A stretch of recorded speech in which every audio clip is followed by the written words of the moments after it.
हरे कृष्ण कृष्ण कृष्ण हरे हरे हरे राम राम राम हरे हरे हरे कृष्ण कृष्ण कृष्ण हरे हरे हरे राम राम राम हरे हरे हरे कृष्ण कृष्ण कृष्ण हरे हरे हरे राम राम राम हरे हरे हरे कृष्ण कृष्ण कृष्ण हरे हरे हरे राम राम हरे हरे हरे कृष्ण कृष्ण कृष्ण हरे हरे हरे राम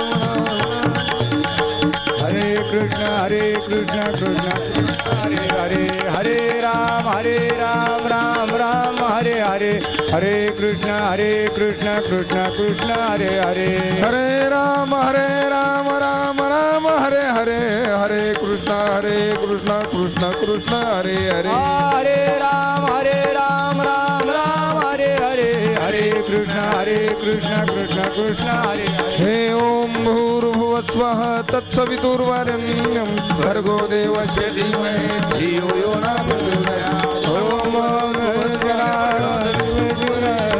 भर्गो देवस्य धीमहि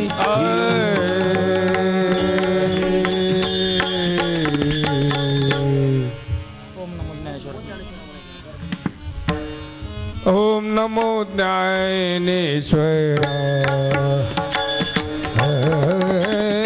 ओम नमो ज्ञानेश्वराय ओम नमो ज्ञानेश्वराय ओम नमो ज्ञानेश्वराय करुणा करा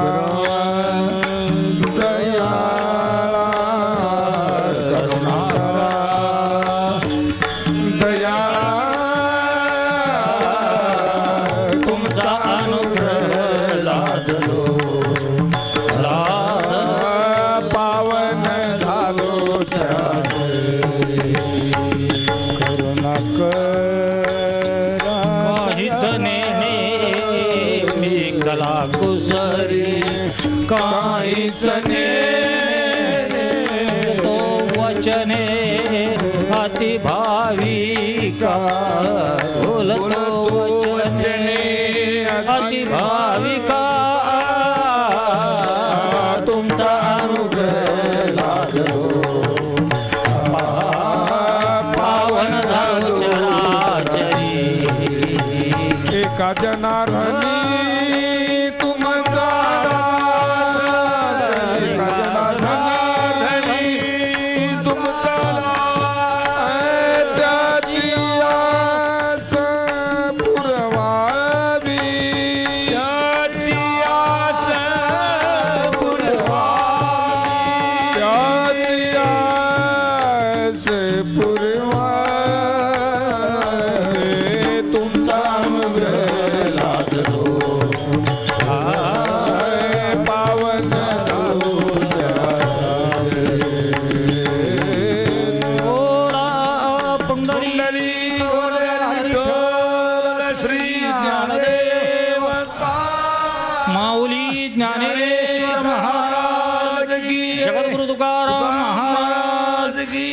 पंढरीनाथ भगवान श्री बजरंग बली हनुमान अवधूत चिंतन श्री पार्वती पते शिव हर महादेव।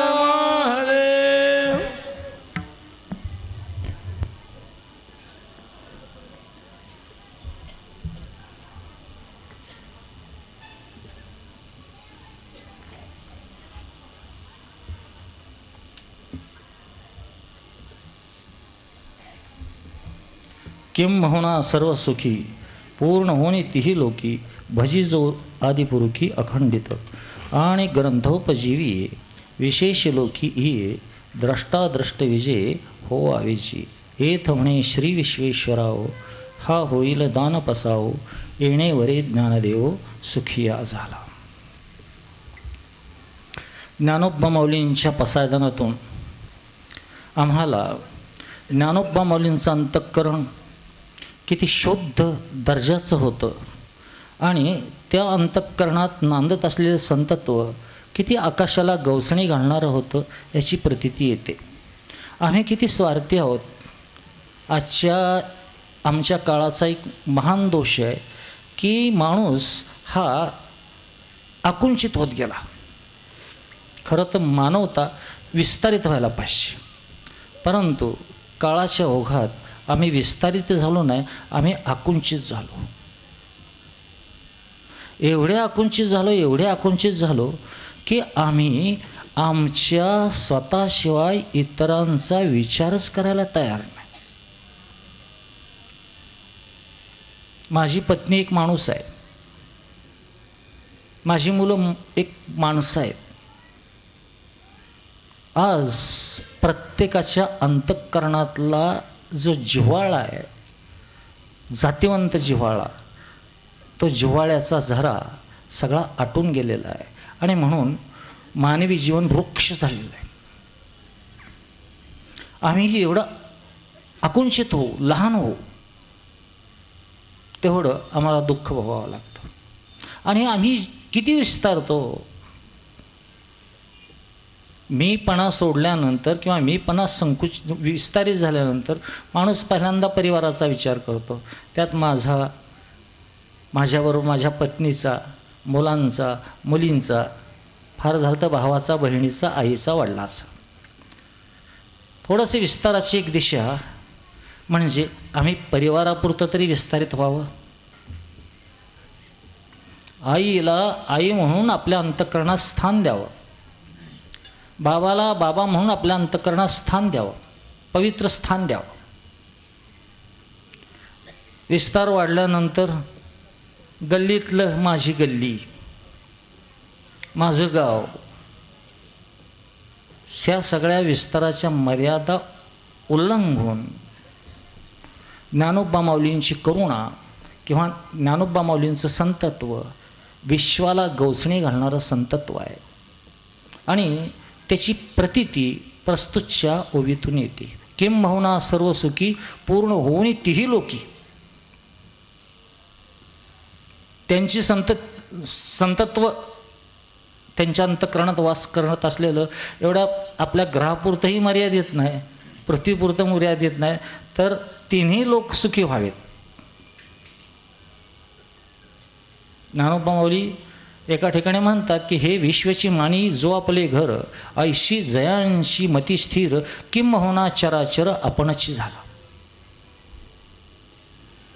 आत्मसाक्षात्काराचा अखेरचा क्षण तुकोबाराने हेच वर्णन केलेलं आहे. अणु रेणू या थोकडा तुका आकाशा एवढा. लहान व्हायचं तर त्यांची संवेदना अणुपेक्षा सुद्धा लहान होऊ शकते. एका मुंगीला काय हवं ही त्यांची संवेदना जाणते. तशाच प्रकारे तुकोबाराय म्हणतात की वृक्षवल्ली आम्हा सोयरे वनचरे, पक्षीही सुसरे आळविती. आम्हाला ज्याचं काहीच वाटत नाही ही उद्भिजी संपदा म्हणजे वनस्पतीची संपदा आम्ही किती निष्ठुरपणे नष्ट करू लागले. पण एक काळ असा होता की फक्त वापरण्याकरता लाकूड घ्यायचं, ते जळलेलं, वाळलेलं आणि वाळून वाळून खाली पडलेलं लाकूड फक्त जळणाकरता वापरायचं. झाडावरच्या कुठल्याही लाकडाला हात लावायचा नाही, कुऱ्हाड लावायची नाही. आणि एकदा कदाचित प्रसंग जर लागण्याचा पडला कशाच्या तरी कल्याणाकरता, एखादी वनस्पती करता म्हणजे औषधी वनस्पती करता, तर उदबत्ती लावायची, हात जोडायचे आणि माणसाच्या रोगाला नष्ट करण्याकरता आणि मानव जातीचं कल्याण करण्याकरता हे वृक्ष देवते तुला मी तोडत आहे, क्षमा कर. त्या वृक्षाचा योग्य ते उपयोग केला जात होता. ही आमची संस्कृती.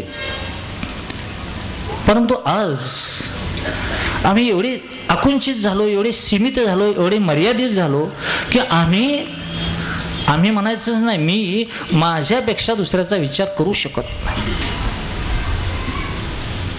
ज्ञानोबा माऊली म्हणतात किंबहुना इथं संत सोयरे व्हावेत, संतांचा जिव्हाळा प्राप्त व्हावा कालच्या ओवीतून, आणि किंबहुना सर्व सुखी पूर्ण होऊन तीही लोकी.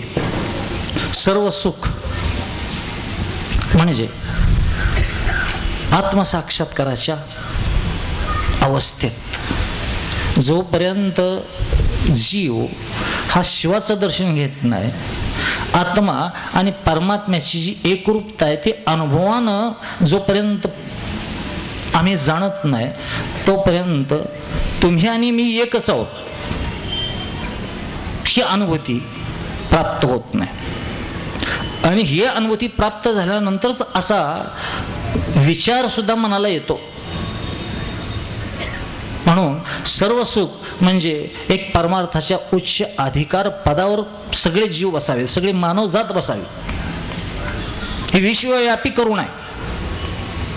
आम्ही फक्त यदा कदाचित प्रसादानात म्हणू शकतो, ज्ञानोबा माऊलींचे शब्द तोंडातून घोळू शकतो, परंतु त्याची अनुभूती नाही किंवा त्या अनुभूतीचा अर्थाचा विचार करत नाही, मग अनुभूतीचा लांबच. ज्ञानोबा माऊली म्हणतात, किंबहुना सर्व सुखी पूर्ण होऊन तीही लोकी. सर्व सुखानं पूर्ण झाल्याशिवाय, कारण सर्व सुखाची संकल्पना परमार्थाच्या अखेरच्या क्षणाशिवाय नाही. सर्व सुखाचे आगर बाप रखमादेवीवर, म्हणजे परमात्म्याला प्राप्त करून घेतल्याशिवाय आम्हाला त्या सुखाची अनुभूती येऊ शकत नाही आणि ती अनुभूती आपण वाटू शकत नाही. आणि पुढं ज्ञानोबा माऊली म्हणतात की किंबहुना सर्व सुखी पूर्ण होऊन तीही लोकी, भजी जो जे आदिपुरुखी अखंडित. इथं हे वैशिष्ट्य आहे, कुठल्याही एका देवतेचं नाव घेतलेलं नाही. आता तसं म्हटलं तर ज्ञानोबा माऊली पंढरीच्या पांडुरंगाचे निश्चिम भक्त होते, परंतु पांडुरंगाच्या मूर्तीच्या सानिध्यात विठ्ठल आमुचे जीवन, विठ्ठल आगमा निगमाचे स्थान, विठ्ठल सिद्धीचे साधन, विठ्ठल ध्यान विसावा. हा विठ्ठल परमात्मा सर्वत्र पसरलेला आहे. म्हणून आदिपुरुषी म्हणजे परमात्म्यानं हे विश्व निर्माण केलं. त्या विश्व निर्मितीच्या पाठीमागे जी शक्ती आहे, ह्या निर्मितीच्या पाठीमागे शक्ती आहे. अगदी प्रत्येक जे निर्माण होतं ना, ते निर्माण होतं ते शक्तीशिवाय होत नाही. मग अगदी मुंगीचा जन्म असो की छोट्याशा हरळीसारख्या किंवा नगण्य एखाद्या वनस्पतीचा जन्म असो, किंवा मुंगीच्या पलीकडं आज वैज्ञान एवढं पुढे गेलेलं आहे की एखाद्या पाण्याच्या थेंबात सुद्धा हजारो लाखो जीवाणू असतात. ही जीवाणू असो, ह्या जीवाणूंना सुद्धा जन्माला घालण्याकरता जी शक्ती लागते ती शक्ती म्हणजे आदिशक्ती आहे, आद्य पुरुषाची आदिशक्ती. आणि एका ठिकाणी म्हटलेलं आहे की आकाशात पतितम तोयम यथा गच्छति सागरम सर्व देवे नमस्कार केशवम प्रति गच्छति. थोडंसं मला ह्या सुभाषितात सुधारणा करू वाटते की आकाशात पतितम तोयम यथा गच्छति सागरम, आकाशात पडलेलं पाणी जसं सागरापर्यंत जातं. सर्व देवे नमस्कार, इथं देवे नाही, मला असं वाटतं की सर्व जीवे नमस्कार केशवम प्रति गच्छति. कुठल्याही जीवाला नमस्कार केला तर त्या जीवाच्या ठिकाणी असलेलं शिवत्व, आत्म्याच्या चेतनेच्या ठिकाणी असलेलं परमात्म्याचं तत्व, हे परमात्म्याचं तत्व जो जाणतो तो सर्व सुखी होतो. आणि अशा प्रकारे किंबहुना सर्व सुखी पूर्ण होऊन तीही लोकी, हे सगळे सुखी व्हावेत, पण नुसते सुखी होऊन तिथं थांबू नयेत. सुखी झाला संपला. यदा कदाचित काल संदीपान महाराजांनी म्हटल्यासारखी एक निष्क्रिय अवस्था प्राप्त होते.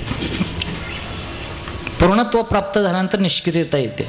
आणि आम्हाला भगवान श्रीकृष्णानं ह्या निष्क्रियतेला टाळून पचवून आत्मसाक्षात्काराचा आनंद पचवून परत क्रियाशील होण्याकरता सांगितलेलं आहे. भगवद्गीता कशा करता तर अर्जुनाला पूर्णत्व झालं, पूर्ण ब्रह्म झाला पारतो. सकाळीच महाराज म्हटले पुढील साधावया कार्यार्थो मर्यादा श्रीकृष्णना तो उल्लंघन न दे. अर्जुनाला पूर्ण करायचंच होतं, परंतु पूर्ण केल्यानंतर त्या पूर्णतेच्या नंतर जी तृप्ती असते, जी शांती असते, जी निष्क्रियता असते ती पचवून परत कार्य तत्पर व्हावं लागतं, स्वधर्माचं कार्य करावं लागतं. जे माझ्या वाट्याला आलेलं आहे ते परमात्म्याचं मनोगत आहे. आपले जे विहित ते ईश्वराचे मनोगत. आपलं विहित आहे ते भगवंताचं मनोगत आहे, म्हणजे त्याची आज्ञा आहे. तू हे कर, की जशा प्रकारे पित्यानं लहान मुलाला आज्ञा करायला पाहिजे, तू शाळेत जा, तू खेळत जा, तू असं असं कर, आणि लाडकले करू, तशा प्रकारे पित्याची आज्ञा मानतं. तशा प्रकारे आम्ही त्या परमपित्याची आज्ञा मानायला पाहिजे की आमच्या वाट्याला जे काय आलेलं आहे ते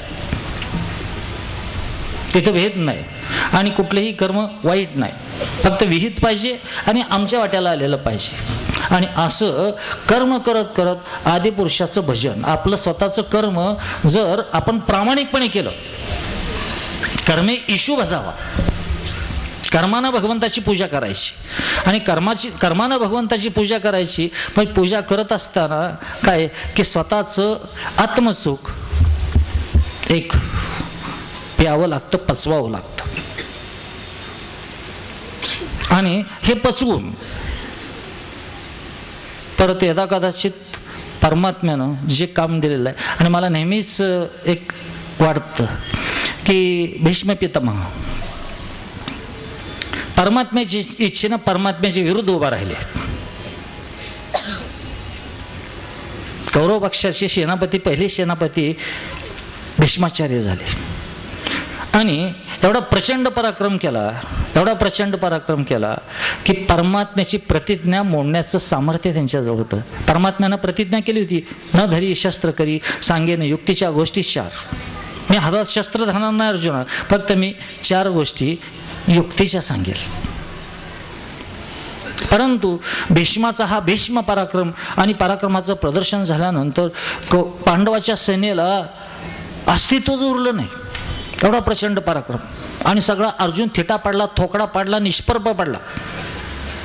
आणि हे पाहिल्यानंतर परमात्म्याला विस्मरण झालं प्रतिज्ञेचं आणि परमात्म्यानं एकदम चक्र हातात, सुदर्शन चक्र हातात धारण केलं आणि भीष्मावर रोखलं.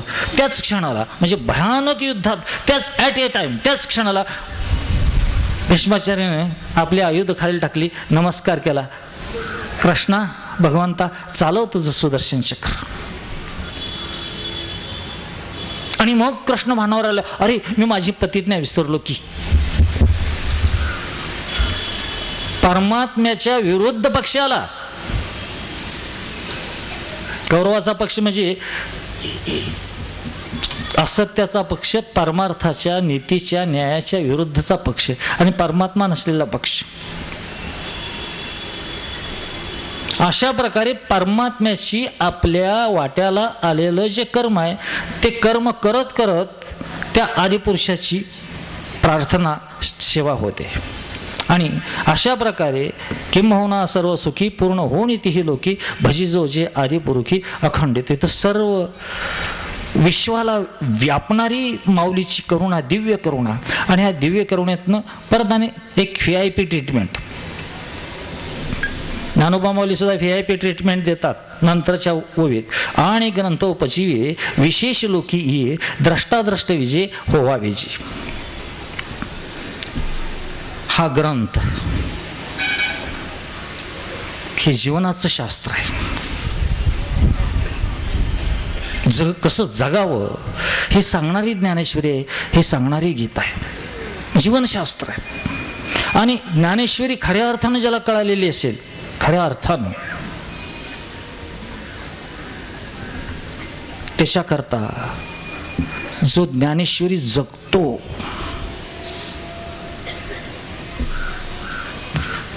ज्ञानेश्वरी जगणं.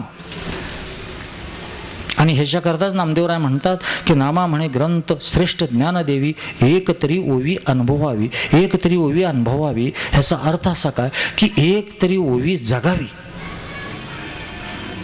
पारायण करणं वेगळं नित्यनेमाने वाचणं वेगळं, पाठांतर करणं वेगळं, अर्थाशी एकरूप होणं चिंतनानं वेगळं, आणि अर्थाशी चिंतनानं एकरूप झाल्यानंतर त्या एकरूपतेतनं आपल्या जीवनात त्या एकरूपतेचा त्या तादात्म्याचा रस ओतणं आणि तशा प्रकारे ज्ञानेश्वरी जगणं. अर्जुन गीता जगला आणि जगल्याचं प्रमाणपत्र अर्जुनाने 18व्या अध्यायाच्या शेवटी दिलं की माझा मोह नष्ट झालेला आहे. नष्टो मोहा स्मृती लब्ध्वा. स्मृती म्हणजे मला स्मरण झालं की मी कोण आहे. चिदानंद रूपः शिवोहम शिवोहम. मी कोण आहे ह्याची जाण झाली, ह्याची ओळख झाली. आणि हे कशामुळं? तुझ्या प्रसादामुळं भगवंता, तुझ्या प्रसादामुळं मला माझं स्मरण झालं. गुंतलो होतो अर्जुनपणे, मी अर्जुन म्हणून गुंतलो होतो, अर्जुनपणात गुंतलो होतो, देहबुद्धीत गुंतलो होतो. परंतु भगवान तुझ्या कृपेनं देहबुद्धी संपली, आत्मबुद्धी प्रस्थापित झाली, मी कोण आहे ह्याचं स्मरण झालं. आणि आत्ता तू काय म्हणशील ते करण्याकरता तयार आहे. करिष्ये वचनम तव. आम्हाला सुद्धा तशा प्रकारे ज्ञानेश्वरी जगायची. शतप्रतिशत जगू शकत नाही, हेही सत्य आहे. परंतु जगण्याचा प्रयत्न करणं, प्रामाणिक प्रयत्न करणं हे तरी शक्य आहे. म्हणून हा ग्रंथ नुसता मठापुरता, मंदिरापुरता, सप्त्यापुरता, प्रवचनपुरता मर्यादित नाही. आम्हाला ज्ञानेश्वरी वाचून आमचं जीवन सुधारायचं. पहिल्यांदा आम्ही जे जगतो ना, जगण्याची स्टाईल आहे, पद्धती आहे, ही पद्धती सुटायला पाहिजे. कदाचित त्याच्यावरून एखादा दुसरा कोणी अर्थ घेईल की ज्ञानेश्वरी ग्रंथावर उपजीविका करतो. आता प्रवचन करणारे पाठांतर करतात, अर्थ डोक्यात ठेवतात, प्रवचन करून दक्षिणा घेतात, मानधन घेतात, आणि मानधन घेतल्यानंतर त्यांचा संसार चालतो. कदाचित दुसरा असा अर्थ होतो की ग्रंथावरच जगणारे, परंतु तसा अर्थ नाही. ग्रंथ हेच ज्यांचं जीवन झालेलं आहे. ज्ञानोबा माऊली म्हणतात विशेष लोक आहेत ते, विशेष. कुणालाही ज्याच्या त्याच्या अधिकाराप्रमाणे वागवावं, अधिकाराप्रमाणे. त्यात वेगवेगळे अधिकार आले आणि आपल्या व्यावहारिक जगात वेगवेगळे अधिकार. कसा आहे की कोण श्रीमंत असेल, श्रीमंताच्या अधिकाराने वागवावं, कोण विद्वान असेल, विद्वानाच्या अधिकारानं वागवावं, कोण सत्ताधीश असेल ते सत्ताधीशाच्या अधिकारापणे वागवावं. म्हणजे ही व्यावहारिक दशा आहे. नाही तर तसं जर एका कदाचित वागवलं नाही तर तो मूर्ख ठरेल. एक व्यवहाराचा प्रत्येकाचा वेगवेगळा अधिकार आहे. त्याला आचार्य व्यावहारिक सत्ता म्हणतात. सनातन सत्ता, व्यावहारिक सत्ता आणि भ्रामक सत्ता अशा प्रकारची वेदांतात 3 सत्ता सांगितलेल्या आहेत. आचार्याने ही व्यावहारिक सत्ता निर्माण केलेली आहे. व्यावहारिक सत्ता म्हणजे काय की व्यवहारात प्रत्येक व्यक्तीचा अधिकार वेगवेगळा असतो. अशा व्यावहारिक अधिकारानुसार त्याला तशा प्रकारे वागवावं. की सोनं एकच जरी असलं तरी अलंकार वेगवेगळे झाले, किंवा पितळ एकच असलं आणि भांडी वेगवेगळी झाली. आता स्टीलचेच भांडे सगळीकडे आहेत, पितळी गेलं, इतर धातू गेले सगळे. परंतु किंवा पूर्वीच्या काळात गाडग्याची मातीची भांडी एकच असतात, पण आकार वेगवेगळे असतात. आणि आकार वेगवेगळे असल्यामुळे त्याचं स्थान सगळं बदलतं.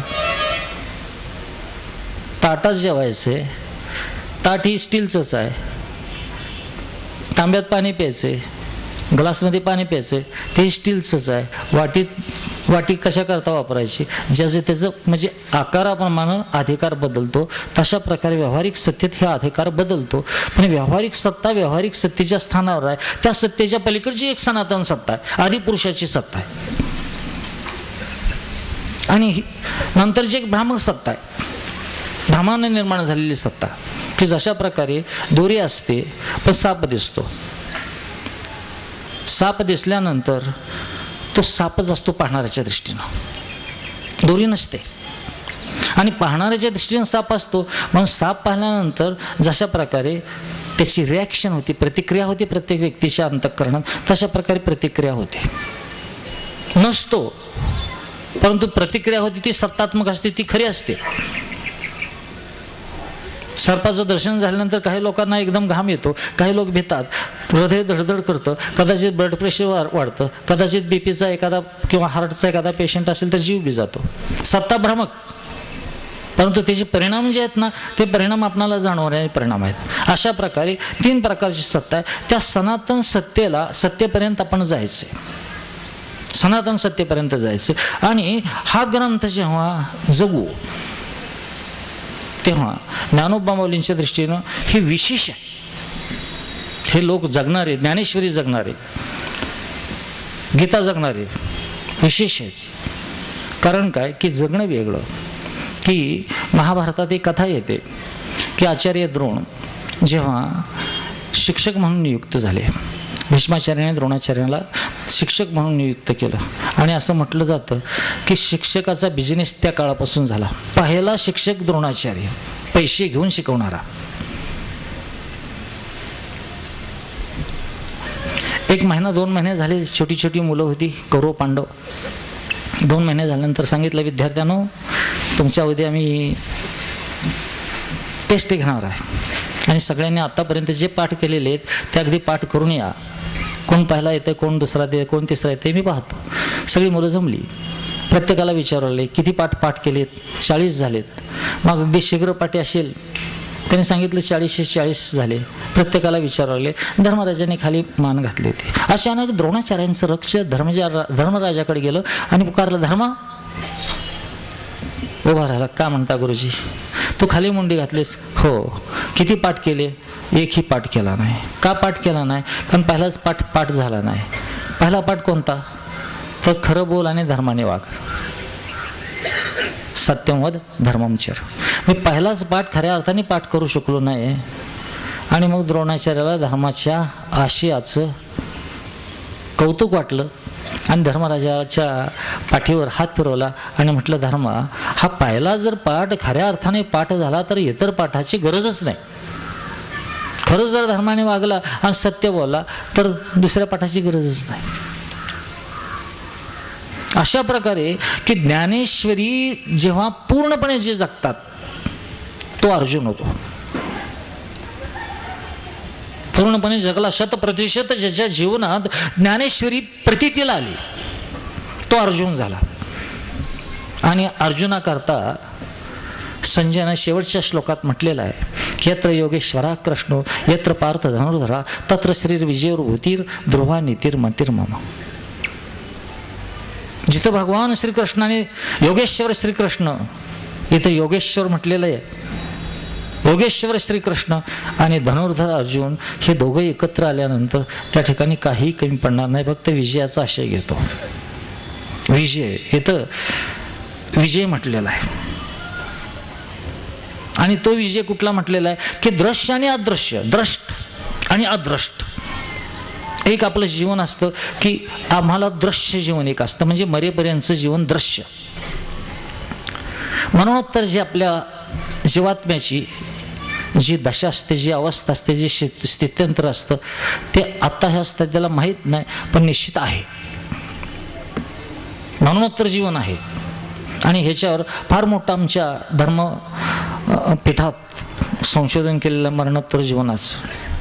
आणि मरणोत्तर जीवन ऋषीमुनींच्या प्रज्ञेला अनुभूतीला आलं म्हणून मरणोत्तर जीवनाची चर्चा आमच्या देशात, आमच्या धर्मातच होऊ शकते. इतर धर्मात पुनर्जन्मच मानत नाहीत. पण आमचा जन्म पुनर्जन्माशिवाय मानल्याशिवाय राहत नाही. प्रत्येकाला पुनर्जन्म आहेत, एकदाच नाही, लाखो वेळा, करोडो वेळा. कारण तुकोबाराय म्हणतात की एक एक योनी कोटी कोटी फेरा तेव्हा लागे वारा मानवाचा. म्हणजे कदाचित ह्या 84 लक्ष संकल्पना सुद्धा तशीच आहे की आमच्या हजारो वर्षापूर्वीच्या काळापासून 84 लक्ष योनीत प्रत्येक जीवाला फिराव्या लागतात अशी संकल्पना आहे. ती सत्य संकल्पना आहे. परंतु मागच्या 40-50 वर्षापूर्वी जेव्हा ब्रिटिशांचं राज्य होतं तेव्हा ह्या संकल्पनेला त्या युरोपातल्या पाश्चात्य विद्वानांनी मूर्खाची संकल्पना म्हणून बाजूला काढलं होतं. मूर्ख लोकांची संकल्पना आहे. अशा 84 लक्ष योनी असू शकतील का? आणि आत्ता 5 वर्षापर्यंत विद्वान आमच्या संकल्पनेशी सहमत होऊ लागलेले आहेत. आत्तापर्यंत त्यांची जास्तीत जास्त 60 लक्ष येण्यापर्यंत त्यांचे जप गेलेले अजून 24-25 बाजूलाच आहेत. ही जी मरणोत्तर जीवन आहे आणि पुनरपि जन्म पुनरपि मरणम पुनरपि जननी जठरे शयनम, हे जे जीवन आहे मृत्यूच्या नंतरचं, हे आत्ता आम्हाला अदृश्य आहे. त्याला अदृष्ट म्हणतात. अर्जुन विजयी झाला, भगवान श्रीकृष्ण साखा झाला आणि श्रीकृष्ण परमात्म्याच्या मुखातून, सख्याच्या मुखातून निघालेले जे वचन आहेत ना, ती वचनं त्यांनी जगली, जाणली. तशा प्रकारे गीता आणि ज्ञानेश्वरी श्रवण करणारे, वाचन करणारे, पारायण करणारे, चिंतन करणारे, अभ्यास करणारे, इथं न थांबता आम्हाला जगायचंय, ज्ञानेश्वरी जगायची. आणि ज्ञानेश्वरी जगण्यात जर आम्ही यशस्वी झालो, क्वचित एखादा यशस्वी होईल, ज्ञानेश्वरी जगण्यात यशस्वी होऊ शकत नाहीत, परंतु क्वचित यदा कदाचित यशस्वी झाला, तो थोडासा यशस्वी झाला. कारण काय की सन्मार्गाची दिशाच फक्त आनंदित करते. आम्ही पूर्णत्वापर्यंत पोहोचू शकणार नाही, हे जी जाण आहे, पण त्या दिशेने वाटचाल करतो ना, हाच आनंद फार मोठा आहे. पूर्णत्वाच्या दिशेने आम्ही वाटचाल करतो, हा आनंद फार मोठा आहे. म्हणून यदा कदाचित पुढच्या जन्मात, त्याच्या पुढच्या जन्मात संदीपान महाराजांनी सांगितलं की प्रतीक्षा. रात्रीचं कीर्तन खूप म्हणजे आशयाच्या दृष्टीनं खूप चांगलं झालं, उत्तम प्रकारचं झालं. पुरुषार्थ, प्रयत्न, प्रतीक्षा आणि प्राप्ती, ह्या 4 टप्पे आहेत. तर आम्हाला कदाचित पहिल्या टप्प्यातला पहिला पाऊल जर सापडला, पुरुषार्थाचा पहिला पाऊल सापडला आम्हाला, तरी सुद्धा आम्ही हळूहळू त्या दिशेने वाटचाल करतोय ना, ती वाटचाल अत्यंत महत्त्वाची आहे. आणि ज्ञानोबा माऊली तेच म्हणतात की असे जे विशेष लोक आहेत, आणि खऱ्या दृष्टीने विशेषच आहेत, परमार्थ करणारे आणि खऱ्या अर्थाने परमार्थ करणारे, आमच्या जीवनात मी नेहमी म्हणतो की निदान अप्रामाणिक बाहेर असाच असं नाही, कदाचित असा नसा, परंतु परमार्थात तरी प्रामाणिक राहणं, हे प्रत्येक परमार्थ करणाऱ्या व्यक्तीचं अत्यंत महत्त्वाचं कर्तव्य आहे. परमार्थात प्रामाणिक राहणं. आणि परमार्थात आपण जर बेईमानी केली, आपल्या मनानं, आपल्या बुद्धीनं, आपल्या आचरणानं, आपल्या विचारानं परमार्थात जर बेईमानी केली, तर ती बेईमानी क्षम्य नाही. म्हणून परमार्थ करत असताना आपण कुणाशी बेईमानी करतो? स्वतःशी आणि देवाशीच.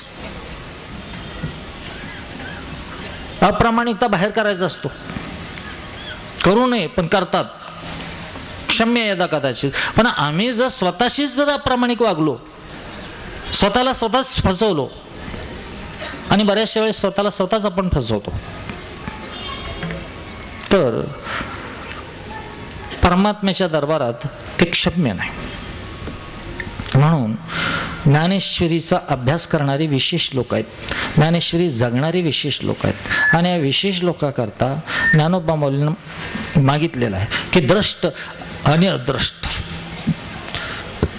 आता अद्रष्टाचं काय होईल ते पुढं माहीत नाही, पण तो दृश्य जर चांगलं झालं, मरेपर्यंत जर आपण जीवनाची अगदी यथार्थ की जशा प्रकारे संतांना आवडेल, बस संतांना पसंत होईल असं जर जीवन आपण जगायला शिकलो. आवडे देवाशी ऐका हा प्रकार नामाचा गजर रात्रंदिवस. परंतु असं जरी आपण देवाला आवडणारं करू शकलो नाही,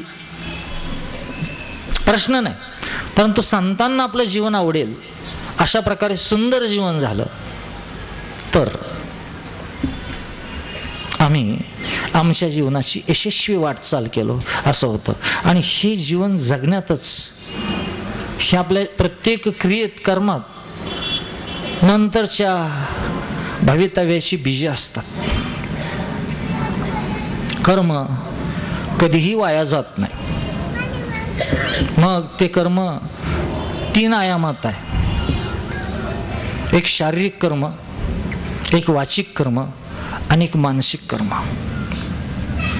आणि शासन एक शक्तिसंपन्न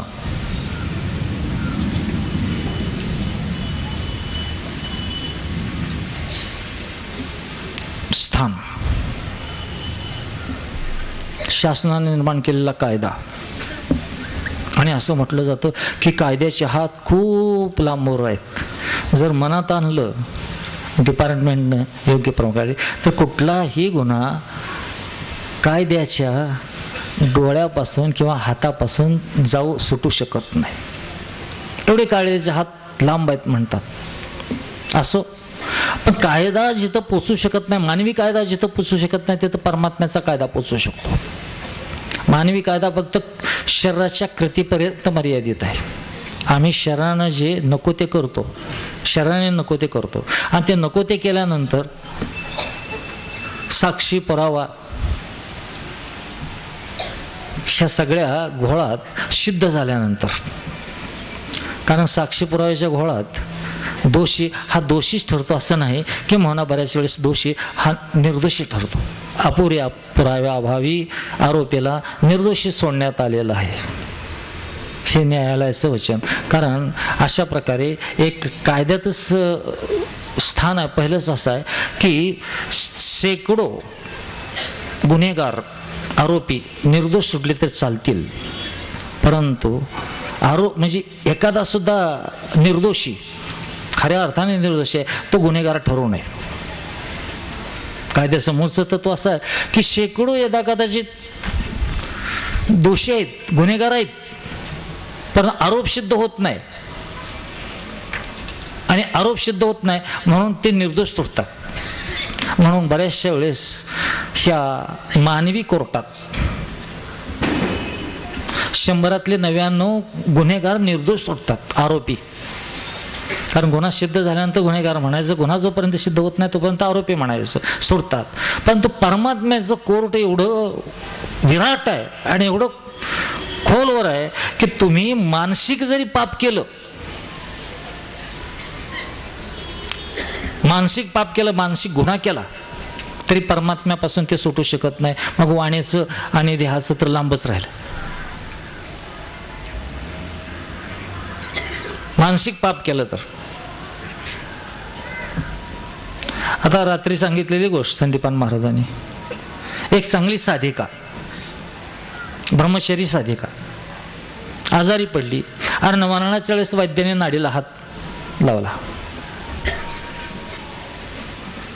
एक मानसिक पाप झालं, त्या मानसिक पापाची शिक्षा भोगावी लागली.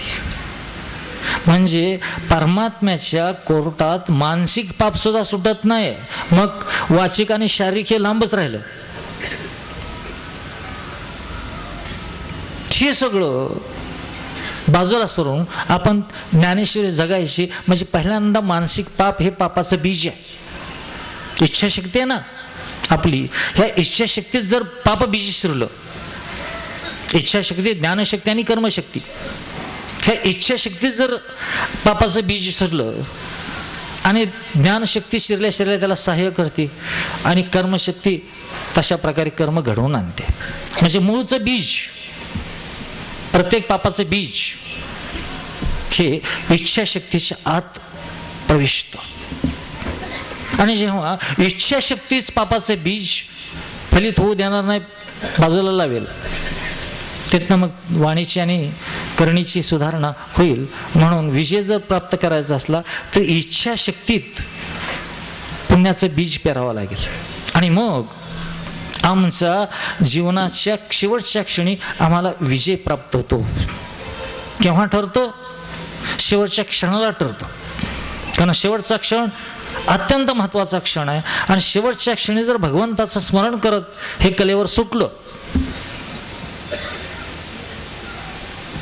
तर,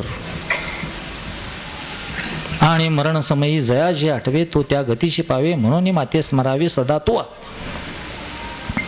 विजय प्राप्त करून घेण्याकरता मृत्यूच्या क्षणाला जेव्हा भगवंताच्या नामस्मरणात आपलं शेवटचा क्षण जातो, शेवटचा प्राण जातो, त्यावेळेसच खऱ्या अर्थानं जीवन विजय होतो. आणि इथं जर आपण ह्या मृत्यूलोकात मरणाच्या वेळेस जर विजय झालो आणि हे विजय प्राप्त करण्याकरता की याच्यासाठी केला होता अट्टहास शेवटचा दिस गोड व्हावा. तुकोबारा काय म्हणतात, मी सर्व शक्तीनिशी प्रयत्न का केले, कारण मला शेवटचा दिवस गोड करायचा आहे. आणि शेवटचा दिवस गोड झाल्यानंतर मरणोत्तर जे अदृष्ट आहे, न दिसणार, त्याच्यात सुद्धा विजय होतो. म्हणून माऊलीनं ह्या ग्रंथावर विशेष कृपा केलेली आहे आणि ग्रंथवाचकाकरता माऊलीचा आशीर्वाद सदैव सज्ज आहे. ग्रंथातून माऊलीची कृपा होते. माऊलीच्या कृपेचं जर खूप संवेदनक्षम मनानं जर विचार केला तर एखादी ओवी कळाली की एवढा आनंद होतो की सांगता सोय नाही. असे म्हणजे मला बऱ्याच वेळा असं झालंय की मी जिथं एखाद्या वेळेस एखाद्या ओवीपाशी थांबतो चिंतन करत असताना, थांबलं की कळत नाही म्हणल्यानंतर जेव्हा खरंच एक प्रामाणिकपणे तू कळवून दे असं जर एक प्रार्थना केली तर अगदी थोड्या वेळात, 1 मिनिटात, 2 मिनिटात, 5 मिनिटात त्याचा अर्थ आपोआप उकलतो. अर्थ उकलण्याच्या बाबतीत तर मला अगदी शत म्हणजे माझा अनुभव आहे अर्थाच्या बाबतीत बरं का, की न कळालेला अर्थ माऊली आपोआप डोक्यात प्रगट करते, हृदयात प्रगट करते. आणि हृदयात प्रगट केला की ते सहजासहजी होऊन जातो, कळतो अर्थ. माऊलीची विशेष कृपा आहे. म्हणून ज्ञानेश्वरी जो वाचतो ना, भाव धरून या वाची ज्ञानेश्वरी कृपा करी हरी तयावरी. नाथांचा अनुभव आहे, संतांचे शब्द म्हणजे संतांचा अनुभव आहे, अभंग नाहीत, काव्य नाही नुसतं, त्यांचा जीवनातला आलेला परमार्थिक अनुभव. सगळ्या संतांच्या जीवनात जो परमार्थिक दिव्य अनुभव येतो त्या दिव्य अनुभवाचं शब्दांकन म्हणजे संत साहित्य, संत वाणी. आणि म्हणून ज्ञानोबा माऊली म्हणतात हे विशेष लोक आहेत आणि ग्रंथावर उपजीविका करणारे विशेष लोक आहेत. आणि ह्या विशेष लोकांवर विशेष कृपा आहे. आणि ही विशेष कृपा म्हणजे काय की त्याला विजय, दृश्य आणि अदृश्यात विजय प्राप्त होईल. संपलं पसायदान, खऱ्या अर्थाने संपलं. पसायदानाची पहिली ओवी ही पसायदानाची पार्श्वभूमी आहे. आणि ग्रंथोपजीवी आत्ता विश्वात्मक देवी येणे वागेज्ञ तोषावी तोषोनी मज द्यावी. पसायदान ही पसायदानाची पार्श्वभूमी, पसायदानाचा प्रवेश आहे. नंतरच्या 2 ओव्या आहेत, खळांची व्यंकटी सांडो आणि दुरितांचे तिमिर जाओ. ही ज्ञानोबा माऊलींची करुणा पहिल्यांदा खळावर आणि जे कुकर्मात रत आहेत त्यांच्यावर गेली. म्हणजे पहिल्यांदा जवळ घेतलं ज्ञानोबा माऊलीनं ते दुर्जनांना जवळ घेतलं, खळांना जवळ घेतलं. नंतर 3 ओवे आहेत. वर्षात सकळ मंगळी ईश्वर निष्ठांची मांदे आळी. अनवरत भूमंडळी भेटतो भूता चला कल्पतरुषी आरव चेतना चिंतामणीचे गाव. बोलते जे अर्णव पियुषांचे चंद्रमेचे आलांशन मार्तंडचे तापहीन ते सर्वाही सदा सज्जन सोयरे होतो. ही संतांच्या आणि जडजीवाच्या संबंधा करताय, कॉन्टॅक्ट करतायत. आणि अशा प्रकारे की सखा जडजीवांचा सखा संत झाला, संतांचा समुदाय झाला की मग त्या समुदायातनं प्राप्त होणारं संतत्व जडजीवात पर्क्युलेट झालं, पाझरलं की मग किंमहोना सर्व सुखी पूर्ण होऊन तीही लोकी भजिजो आदिपुरुखी अखंडित. हे सगळ्या विश्वाकरता विश्व प्रार्थना आहे, विश्वशांतीची प्रार्थना आहे. आणि प्रार्थनेनंतर येतं की त्याच्यातले जे विशेष आहेत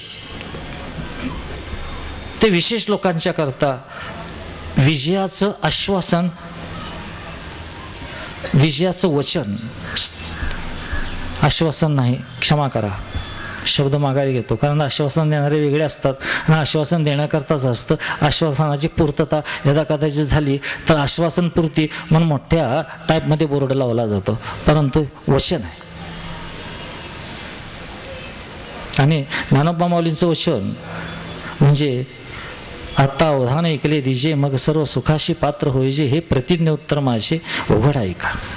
आणि नंतर शेवटची ओवी हा समारोप आहे. शेवटची ओवी समारोपाची आहे की येत म्हणे श्री विश्वेश्वराओ हा होईल दान पसाओ, येणे वरे ज्ञानदेव सुखिया झाला. श्री गुरु निवृत्तीनाथ ह्या ज्ञानेशांच्या प्रसादाच्या मागणीनं प्रसन्न झाले. हो, प्रसन्न न होतील तरच नवल. कारण ज्ञानोबा माऊलींच्या अंतःकरणात शोध घेऊन सुद्धा, आणि निश्चितच श्री निवृत्तीनाथांना सद्गुरुनाथांना एवढा अधिकार होता की एक आरसा, ज्ञानोबा माऊली म्हणतात एक आरसा दुसऱ्या आरशासमोर ठेवला. ह्या आरशाचं प्रतिमा ह्या आरशात आणि ह्या आरशाचं प्रतिमा ह्या आरशात. तशा प्रकारे निवृत्तीनाथ ज्ञानोबा माऊलींच्या समोर आहेत आरशाच्या रूपानं, आणि ज्ञानोबा माऊली निवृत्तीनाथांच्या समोर आहेत आरशाच्या रूपानं. समोर पाहिलं तर जशा आरशात पाहिल्यानंतर प्रतिबिंब तिथं दिसतं, तशा प्रकारे ज्ञानोबा माऊलींनी निवृत्तीनाथांच्याकडे पाहिलं तर निवृत्तीनाथांच्या ठिकाणी आपलं प्रतिबिंब दिसतं. आणि निवृत्तीनाथ जेव्हा ज्ञानेश माऊलीकडे पाहतील तेव्हा ज्ञानेश माऊलींच्या आत निवृत्तीनाथांना आपली प्रतिमा दिसते. कोण कुणाला पाहतोय आणि कोण कुणाला ऐकतोय, अशा प्रकारे निवृत्तीनाथ सद्गुरुनाथ समर्थ अधिकारी सद्गुरू हे ज्ञानोबा माऊलींच्या अंतःकरणातलं संपूर्ण जाणत होते, अगदी उघड्या पुस्तकासारखं. आणि असं मागणारा जरी भेटला तरी आनंद होतो, परंतु असे मागणारे सुद्धा दुर्मिळ आहेत. कोण मागतं? जो तो आपापला येथे. ह्या मृत्यू लोकात प्रत्येक जण स्वतःचा आहे. जो तो आपापला येथे, कोणी ना आधार मनाच्या दुःखावरी मनाचीच फुंकर. हे कुठलं तरी काव्य पण खूप चांगला या ठिकाणी आला ना. प्रत्येक जण स्वतःचा आहे, कोणाचाही आधार नाही. परंतु इथं हा कवी चुकतो. जो तो आपापला इथं असलं तरी संत आपलेत ना. प्रत्येक जड जीव स्वतःचा स्वतः आहे, परंतु अशा जड जीवाकरता संत आहेत. म्हणून निवृत्तीनाथांनी ज्ञानोबा माऊलींच्या अंतःकरणाला अनुभवलं. किंवा की साखर आणि तिची गोडी ही एकरूप असते, तशा प्रकारे निवृत्तीनाथ आणि ज्ञानदेव एकरूप आहेत. मी नेहमीच सांगतो की ज्ञानेशांच्याकडे काम परमात्म्यानं काम दिलेलं आहे की प्रकाशाचं. निवृत्तीनाथांच्याकडे काम दिलेलं आहे की ते बलला पुरवठा करणाऱ्या शक्तीचं वायर असते, ती शक्ती पुरवठा करते, विद्युत शक्ती. परंतु पाहत असताना आता हा बल पाहतोय, बलच लक्षात येतोय, बलच्या पाठीमागे असलेली वायर लक्षात येते का?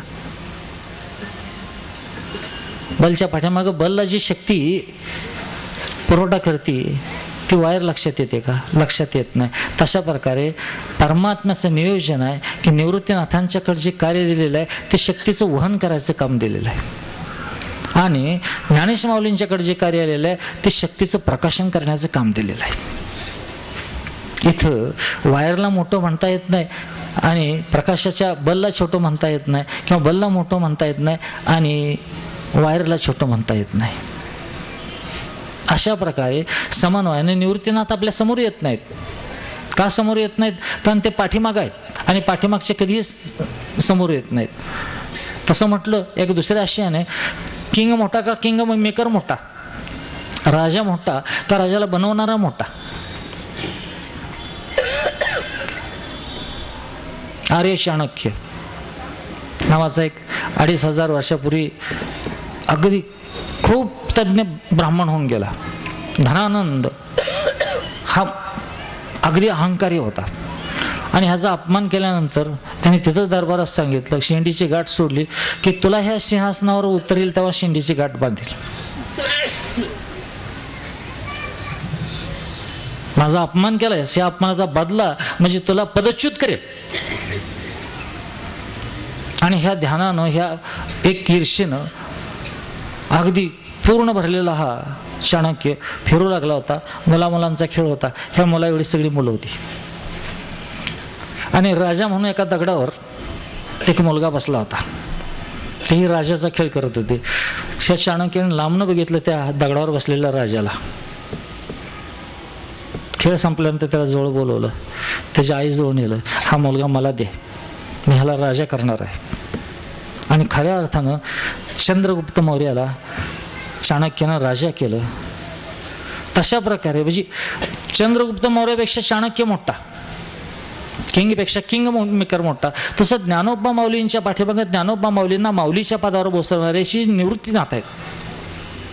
परंतु हे मेकर लोक म्हणजे नेहमीच पडद्याच्या आड असतात. जे बनवतात, तयार करतात ते पडद्याच्या आड असतात. आणि पडद्याच्या आड राहण्यातच त्यांचं श्रेष्ठत्व असतं. त्यांचं श्रेष्ठत्व काय की स्वतः पडद्यावर येणं, स्टेजवर येणं हे त्यांचं श्रेष्ठत्व नाही. स्टेजच्या पाठीमागं राहणंच, पडद्याच्या पाठीमागं राहून सगळं सूत्रसंचालन करणं हेच त्यांचं महान कार्य आहे. आणि तशा प्रकारे हे महान कार्य निवृत्तीनाथांनी केलं. ज्ञानेशांना स्टेजवर आणलं, व्यासपीठावर आणलं. आपल्या एका व्यासपीठावर नाही, ह्या विश्वाच्या व्यासपीठावर ज्ञानोबा माऊलींना निवृत्तीनाथांनी आणलं.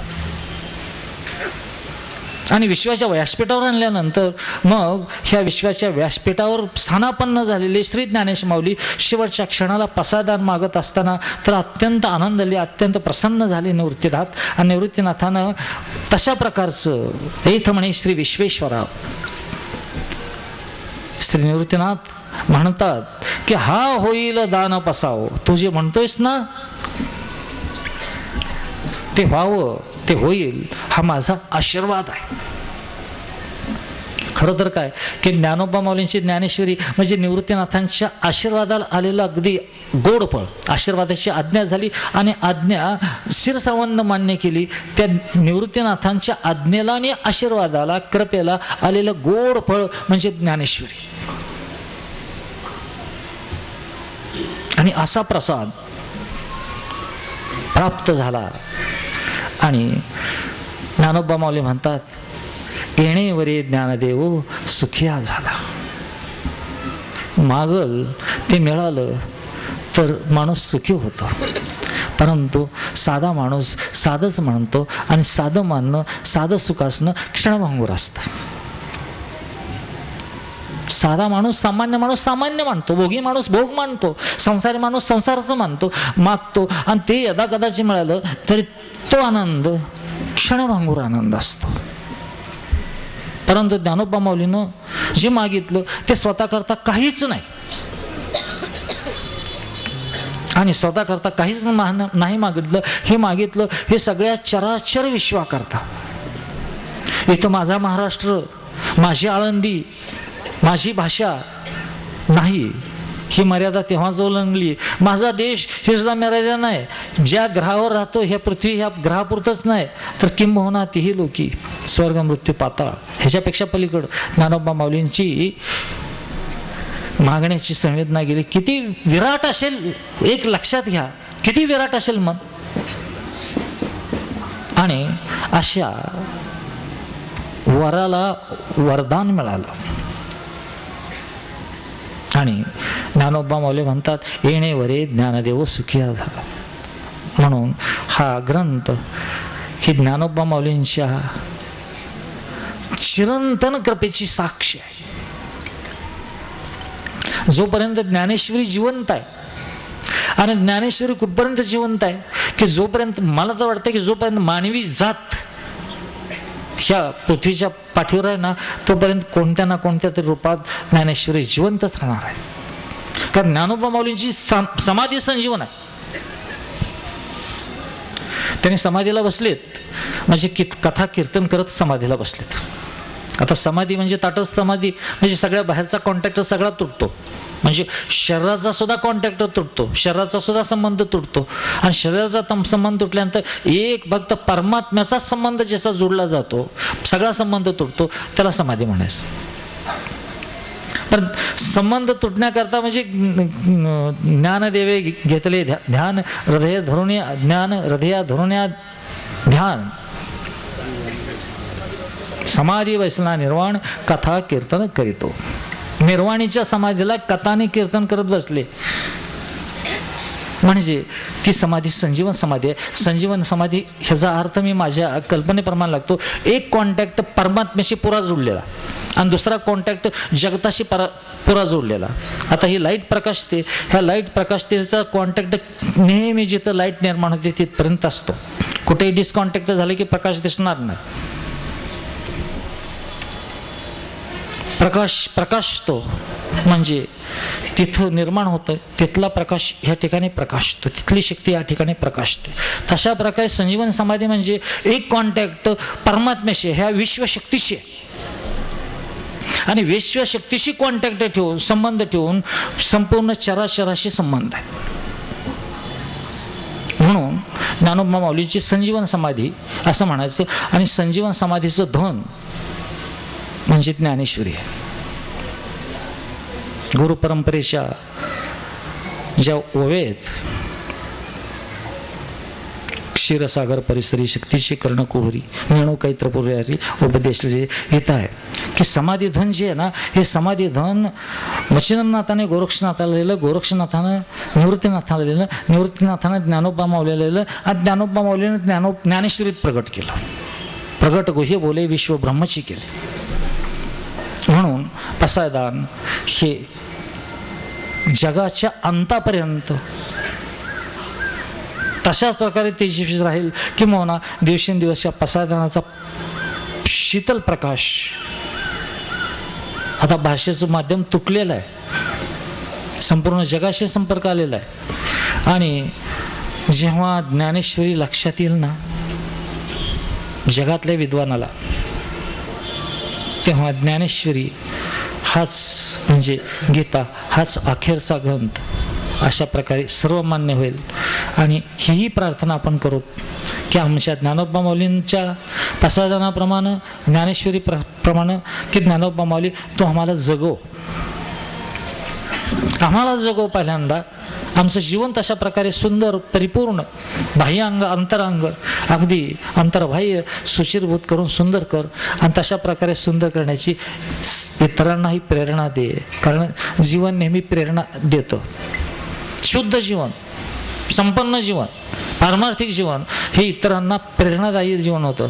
आणि असं प्रेरणादायी जीवन तू तुझ्या आशीर्वादानं तुझ्या करुणेनं दे, ही प्रार्थना श्री ज्ञानेश माऊलींच्या श्रीचरणी करून हा प्रसादनाचा 5-6 प्रवचनात आपण जो चिंतन केलं त्या चिंतन या ठिकाणी चिंतनाला पूर्णविराम देतो. एवढंच. पुंडलिक वरदारी विठ्ठल श्री ज्ञानदेव तुकाराम बोलिले करू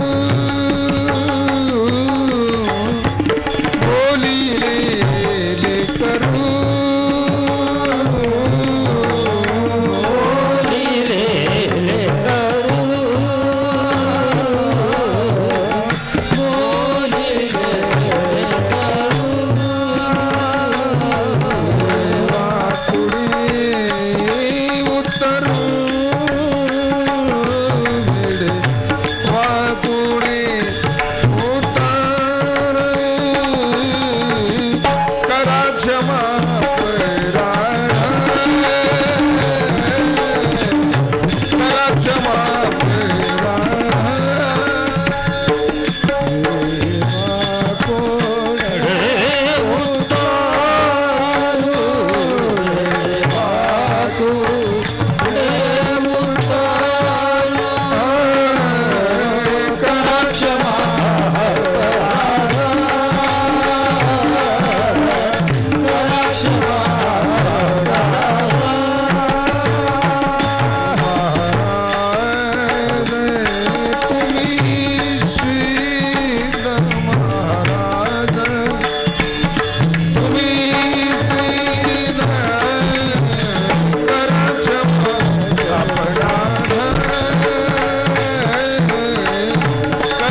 मनी